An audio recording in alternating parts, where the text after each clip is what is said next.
और आइए अब आपको दिखाते हैं 60 सेकंड में खबर और खबर का पूरा विश्लेषण चुनाव 360 में। शुरुआत मोदी के दक्षिण दौरे से, जहां से 400 सीटों का आंकड़ा पूरा होगा। जहां 2019 में बीजेपी का खाता नहीं खुला था, वहां मोदी के लिए दीवानगी किस कदर बढ़ी है। लोग मोदी को देखने के लिए लाइट टावर पर चढ़ गए। भीड़ का जोश इतना हाई था कि मोदी को खुद ही रोकना पड़ा। आंध्रा में ऐसा नजारा दिखा तो मोदी ने भी बड़ा ऐलान कर दिया। अब पूरा देश कह रहा है 4 जून को 400 पार। आंध्रा में 13 मई को 25 लोकसभा सीटों पर चुनाव हैं। बीजेपी ने यहां टीडीपी और जनसेना के साथ अलायंस किया है। पिछली बार आंध्रा में बीजेपी का खाता भी नहीं खुला था। चंद्रबाबू नायडू की टीडीपी ने 2019 में 3 सीटों पर जीत हासिल की थी। इस बार मोदी साथ हैं तो टारगेट भी बड़ा है। 25 सीटों में बीजेपी 6, टीडीपी 17 और जनसेना 2 सीटों पर लड़ेगी। विधानसभा चुनाव में टीडीपी 144, बीजेपी 10 और जनसेना 21 सीटों पर लड़ेगी। मोदी के टारगेट 400 प्लस के लिए साउथ में आंध्रा और तेलंगाना बेहद अहम है। इंडिया अलायंस मुंबई में शक्ति प्रदर्शन कर रहा है। अखिलेश यादव आए नहीं और महाराष्ट्र में अभी तक सीटों का बंटवारा फाइनल हुआ नहीं।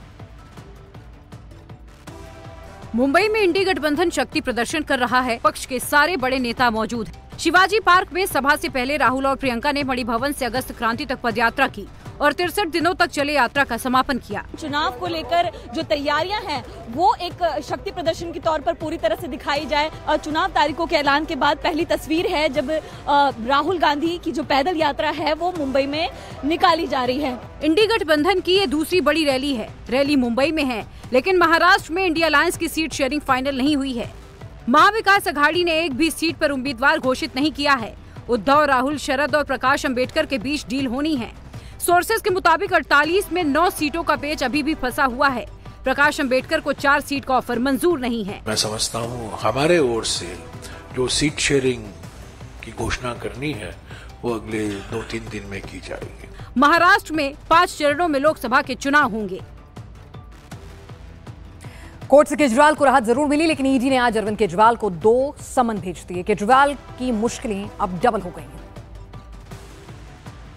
ईडी ने केजरीवाल को शराब घोटाले में 9वां समन भेजा है और 21 मार्च को पेश होने के लिए कहा गया है। दूसरा समन दिल्ली जल बोर्ड घोटाले में है, जिसमें केजरीवाल को 18 मार्च को पेश होना होगा। आम आदमी पार्टी को भी मालूम है, उनके नेताओं को भी मालूम है और जिसने जल बोर्ड में पैसे लूटने का खेल किया इन सबको मालूम है।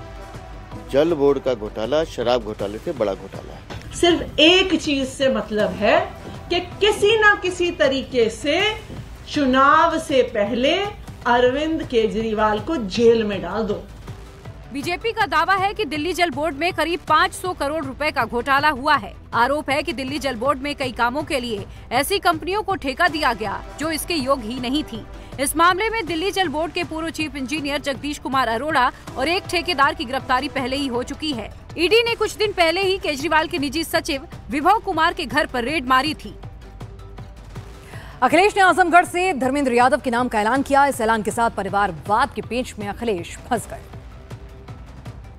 यूपी की आजमगढ़ सीट का टिकट भी यादव फैमिली में बंट गया है। अखिलेश यादव ने अपने चचेरे भाई धर्मेंद्र यादव के नाम का ऐलान किया। नाम के ऐलान के साथ बीजेपी ने इसको मुद्दा बनाना शुरू कर दिया। उनको अपने परिवार के बाहर कोई यादव दिखता नहीं है। दिक्कत यही है, उनको लगता है कि यादव सिर्फ उनके घर में पैदा हुए हैं, बाकी कहीं कोई है ही नहीं, कोई इस योग्य भी नहीं समझते किसी को। जिनके पास कोई मुद्दा नहीं है वो इसी तरह की बातें करेंगे। बीजेपी के लोगों के परिवारवाद को मैं अगर गिनाना शुरू करूंगा तो शायद आपके चैनल पर आपके पास इतना समय भी नहीं होगा। धर्मेंद्र यादव मुलायम सिंह यादव के छोटे बेटे अभयराम यादव के बेटे हैं। अखिलेश यादव के आजमगढ़ सीट छोड़ने के बाद उपचुनाव में धर्मेंद्र यादव को मैदान में उतारा गया था, लेकिन निरहुआ से उन्हें हार का सामना करना पड़ा था। आजमगढ़ सीट समाजवादी पार्टी का गढ़ रही है। 2014 में मुलायम सिंह यादव यहाँ से चुनाव जीते थे। 2019 में अखिलेश यादव ने जीत दर्ज की। इस सीट पर एमवाय समीकरण बहुत मजबूत है। यहाँ 21% यादव, 17% मुस्लिम और 19% दलित वोटर्स हैं। शाहजहां शेख केस में सीबीआई ने बड़ी गिरफ्तारी की है। शेख का पूरा परिवार अब सीबीआई के रेडार पर है। ये शाहजहां शेख का सगा भाई शेख आलमगीर है, जिसको सीबीआई ने गिरफ्तार कर लिया है। शेख आलमगीर को ईडी पर हमले के इल्जाम पर अरेस्ट किया गया है।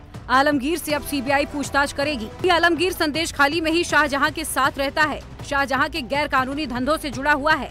आलमगीर से पहले 9 घंटे तक पूछताछ की गई। उसके बाद सीबीआई ने गिरफ्तार करने का फैसला किया। कोर्ट में आज 3 लोगों को प्रोडक्शन किया और 3 लोगों का 14 डेज पीसी मांगा था, लेकिन आफ्टर हियरिंग लर्नेड कोर्ट ने 5 दिन अलाउ किया। महफूजर मौला और सिराजुल मौला को भी सीबीआई ने गिरफ्तार कर लिया है। महफूजर मौला संदेश खाली में टीएमसी स्टूडेंट विंग का प्रेसिडेंट भी है।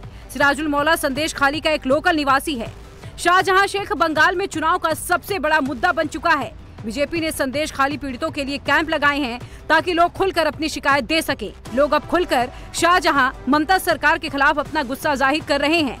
जिन घरों पर टीएमसी के झंडे लगे हुआ करते थे, वहां बीजेपी का झंडा लहरा रहा है। संघ में क्या बड़े बदलाव हुए, संघ की नई रणनीति क्या है, नागपुर की सभा में संघ ने सब बताया। या संदेश खाली जैसे घटना जब होती है या घटना हो रही है, उसकी जानकारी मिलती है तो स्वाभाविक रूप से एक आक्रोश पैदा होता है। हम उनको शोपीस बनाकर दिखाना नहीं चाहते। देखो हमारे पास इतने मुसलमान हैं, इतने ईसाई हैं, आवश्यक नहीं है, करना भी नहीं चाहते। काशी मथुरा के संदर्भ में देखिए, हिंदू समाज की मांग है कि नहीं, धर्माचार्यों ने, विश्व हिंदू परिषद ने इस विषय को रखा है। संदेश खाली, मुसलमान, काशी मथुरा, आरएसएस की प्रतिनिधि सभा में हर विषय पर बात हुई। दत्तात्रेय होसबोले को फिर से सरकारवाहक पद के लिए चुना गया है।